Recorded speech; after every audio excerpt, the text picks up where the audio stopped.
So on my discovery calls, this is something that I've been hearing. So I feel like I want to make a video to kind of give people understanding. Do what works, okay? And don't switch it up, all right? Do what works, okay? So what I mean by that is if you have been praying every 3 hours and it has been super effective for you, or if you have been doing a particular type of fast, do what works and do not switch it up. Because I'm seeing that it's like you're praying every 3 hours and you see God moving, and when you see God moving, you switch it up, and it just seems like all hell is breaking loose. And I want to encourage you to keep doing what works. So I talk about this all the time. God is a God of strategy, right? So being that he is a God of strategy, and that is the strategy that you're using to get the result and to get the prayer answered, do not switch it up. Keep doing what you're doing. Now, that every 3 hours is something that a strategy that God gave me. Okay, so a lot of people might not understand it, but I'm sharing the revelation that God gave me in my stand that worked for me, and now it's working for everyone else because God was teaching me to be persistent in intercession. So I want to be mindful of that, okay? Praying every 3 hours, that praying and the fasting is not a sign of idolatry. It is not forcing God to make anything happen outside of season or anything like that. That is where people are missing it, okay? Even though God has already said it, even though God has already spoken it, when you read the word, everybody had a set of instructions in order for a particular thing to come to pass, all right? It's in the Bible. All that I'm saying is in the Bible when you read it. So most people might say, well, I don't feel like praying every 3 hours is for me. That's perfectly fine.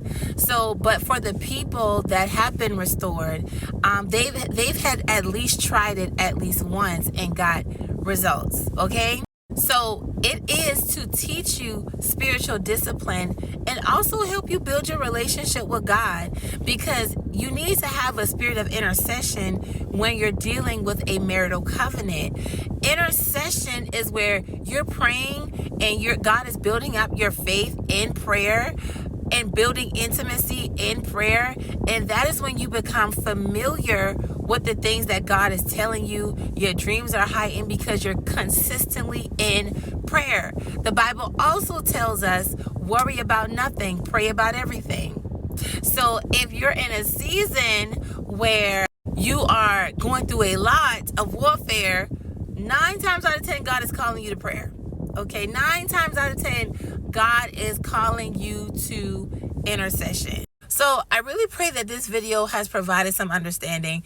Always do what works. Do what works. Pray the scriptures. Read the word. Do what works. When we read the Bible, we see that God is always actively moving to bring what he said to pass. So according to Jeremiah 1, God is always watching over his word to perform it, okay? So that means that God is always actively working towards what he said. Everything in my life, I'm telling you, everything in my life, I have it because I listened to God. I did what God said. So the Bible tells us that God he does absolutely nothing. Okay, he shares his secrets with his friends, and he does absolutely nothing without letting his servants or his prophets know. All right, so God is always actively working towards the things that he's spoken about. Everybody, even Jesus, was focused on what his Father said. He said it so many times. I'm here to do my Father's business, because that is what's on the mind of God, okay? I love you, and I hope that this video has encouraged you.